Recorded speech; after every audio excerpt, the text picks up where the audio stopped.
আরে জ্বালা এত শব্দ তোর রে এটা তো নরমাল জোরে চিল্লা দি জোরে জোরে তোরে হুম নাই চিল্লা নাই সবাই শোনা হবে রে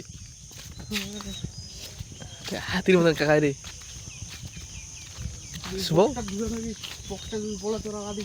তাও শোনাবো এমন ছিলাম খালি তোর আওয়াজটা বক্সটা যে বাজে ওই জায়গা যে তুই চিল্লাইস তারপরে শোনা মিলবে হাইবা এখন ছিলাম সারাদিন তো চিল্লানি তো আরেকবার জোরে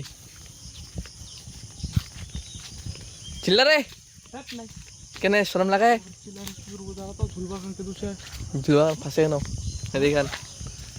এখান ঝুলবার ঝুল